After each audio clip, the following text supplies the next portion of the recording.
Would you believe it? Actually, it is very unbelievable that the Swaziland High Commissioner to South Africa would say such lies, such blatant lies.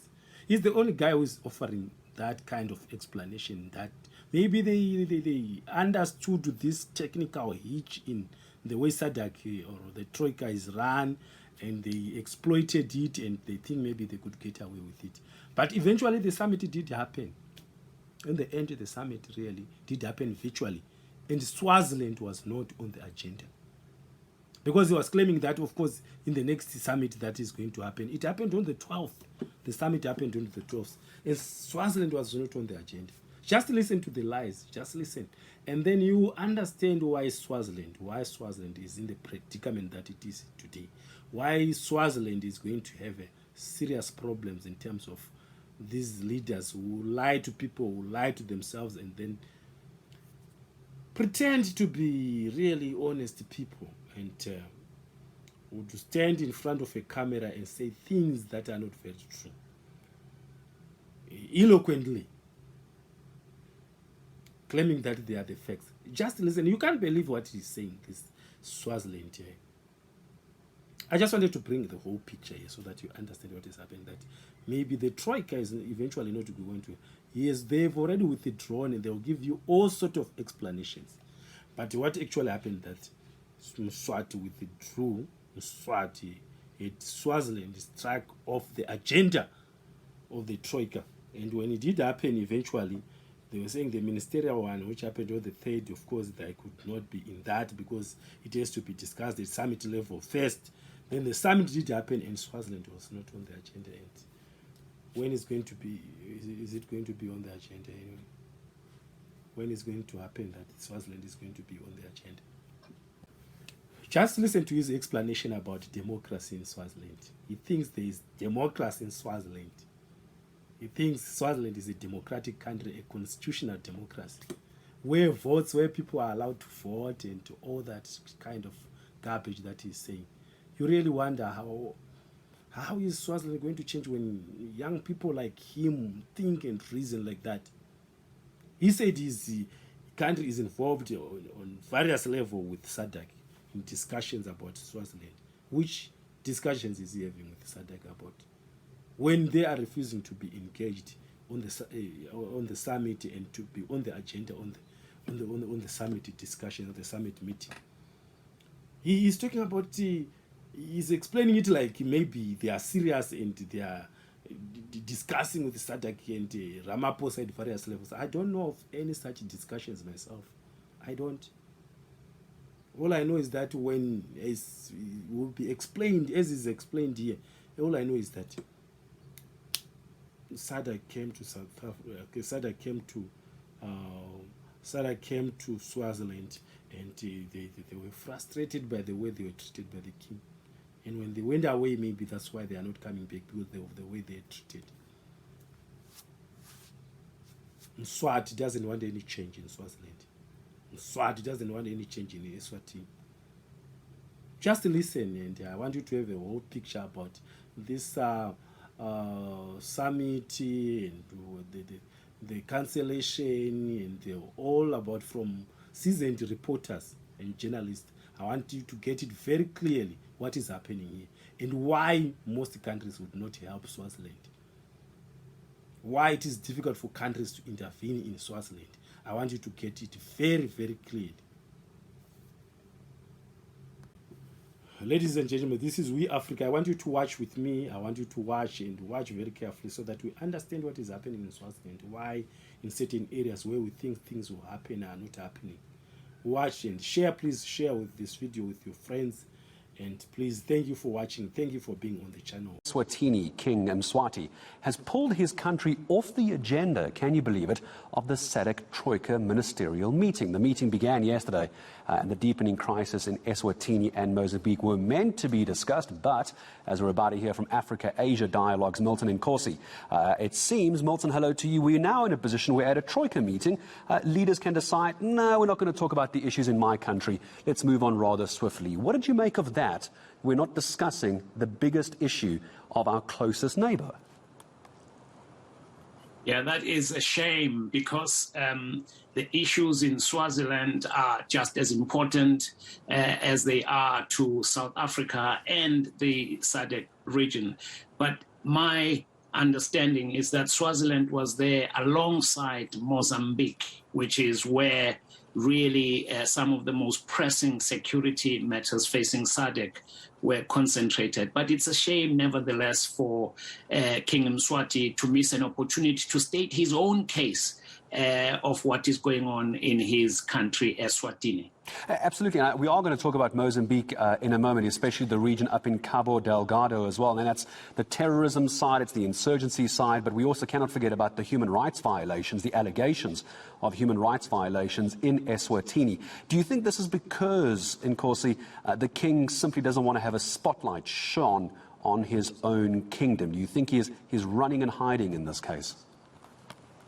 Well, there's no other way of reading it, Gareth, because here's an opportunity. You are sitting with your counterparts, all the leaders of SADC are coming together to iron out all the issues of the region. Remember, Swaziland is not, as I said, is not the only issue. There's Mozambique, there's Lesotho, and so on. So Swaziland, or Eswatini, I should be saying, should be taking its rightful place around the table where the king can give his own account of what is happening. The democracy movement in Swaziland must be reeling because they are hoping that their issues will be central in some of the agendas that are mapped out by the Southern African Development Community in Pretoria. The SADC Troika meeting scheduled for this past Monday was postponed. The official reason is that leaders from Botswana and Mozambique were unable to attend. It was to discuss the conflict in Mozambique and the political crisis in the Kingdom of Eswatini. Now, reports are emerging that King Mswati III pulled the crisis in his country off the agenda, but the Eswatini government is rubbishing that claim. Let's get some clarity now from Eswatini High Commissioner to South Africa, Vulindlela Gnene. Thank you very much, Commissioner, for your time on all angles. Let's start with the obvious question. Did the king decide that the Troika cannot put on the agenda what seems like a political crisis in the kingdom? Thank you.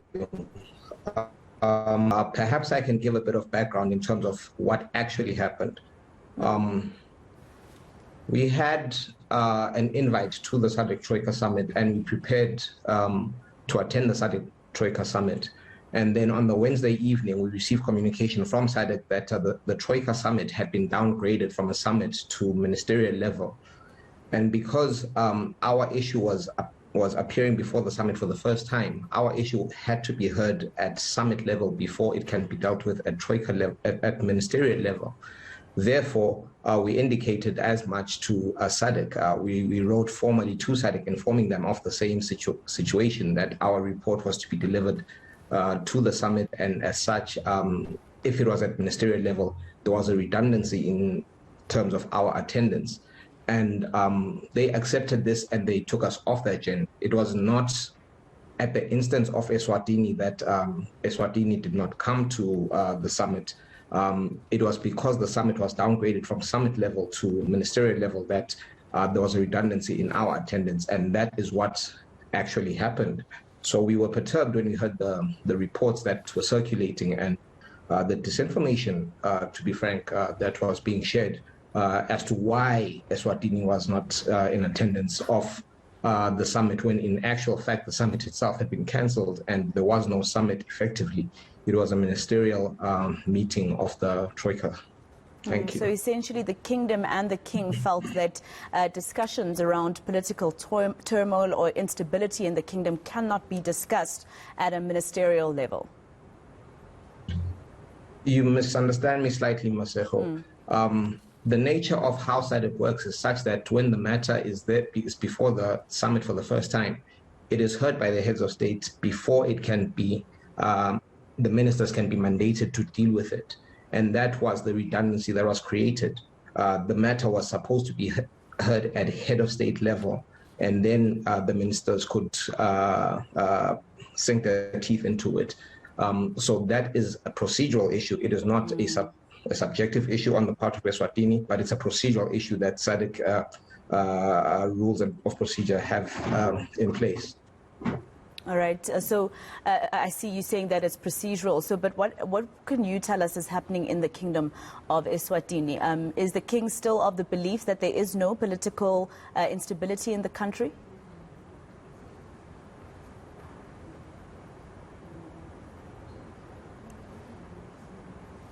Mr. Gunene, I'm not sure if you can still hear me, sir. I've lost you, Masefo, but what I can say in terms of, I lost you for a second, Masefo. Repeat the question. Not a problem, Mr. Gunene. I was just asking because, you know, you remember what happened last year in the kingdom with the visuals that were sent across various parts of the world from those people who live in Swaziland. Is the king still of the belief that there is no political instability in the kingdom? I think that we, as a country, we have discussed this extensively with President Ramaphosa and various envoys, and we are invested in a process that SADC is undertaking. And as such, we will be attending the next Troika Summit, should we be invited, and deliver our report at that level. And thereafter, I think that the matter can then be discussed further. As things stand, yes, there were images that were shared last year, but those were not unique to Eswatini, to be honest, if we're being frank. At about the same time, there were images elsewhere that were shared. So we are involved in a process with SADC, and we are in the process of finalizing that process. And as soon as we have engaged with SADC, I think there will be further developments along that score. I think there's a bit of a difference that I just wanted us to talk about in terms of your comment that there were similar images shared somewhere else to that of the Kingdom of Eswatini. Some people who spoke to us on this channel were saying that their issue is that there is no democracy in the kingdom. They feel like they cannot give somebody else a chance to try and run the country. That's a different problem to what we would have here, for example, in South Africa. We have election and a system of elections in Eswatini. We have a constitution that determines the scope and powers of everyone that lives in Eswatini. We have a monarchy that is a constitutional democracy. And as such, it is a fallacy to say that there is no democracy in Eswatini. There is a system where people have direct representation. They choose their own elected members of parliament. And from those elected members of parliament, even the people who go to cabinet and are chosen. So it's a fallacy to say that there is no democracy in Eswatini. Matters in the region and that require, I think, some brave leadership. And Eswatini certainly should be one of them. Yes, Peter, indeed. Eswatini, I think, we need to get most of the leaders on the African continent to tell His Excellency, the king there. But look, the people wants democracy. He must distance himself from the monarch. He can remain as the head of the country, like the set of Lesotho, where they have the prime minister who's got the power to govern the government. And, unfortunately, that's what the people want. And I think Africa has transformed to that. But in an event that King Mswati would like to block that, the precedence of democracy, that is just damaging the stability in that country, and also relates to South African borders, because now people from that region will be fleeing from being persecuted because they are pro-democracy. Why do you think that there's been a lethargy from African states in confronting the king?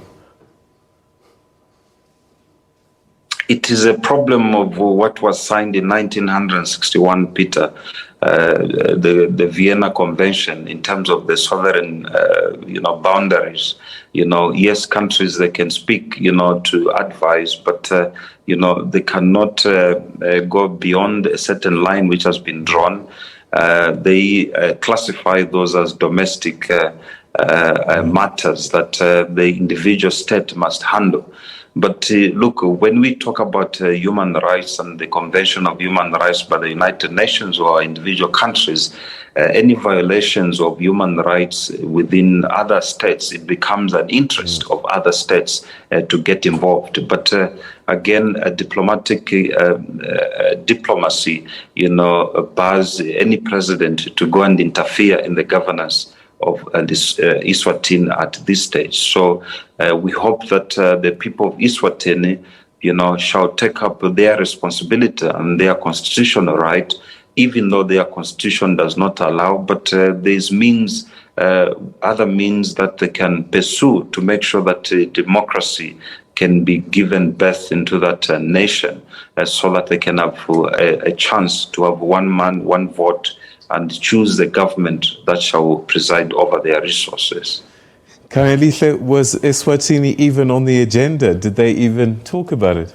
Well, I'm afraid it was not on the agenda, Peter. They really never touched on it, which is something really of great concern, because here's like this country right next to South Africa, and we've seen the resistance from the people there really just taking to the streets, and we've seen worse atrocities being committed, and quite a number of law enforcement agencies being really at the forefront in committing the worst human rights violations. So it is a matter of great concern, especially with us at South Africa, because currently we are the chair of the organ responsible for politics, security cooperation and defense. In fact, South Africa should be leading. We saw last year when President Ramaphosa sent his envoys into Eswatini. There wasn't really such a very good reception, because at some point they were hoodwinked, with all kinds of delegations at times who were not really representing the true sentiment on the ground. So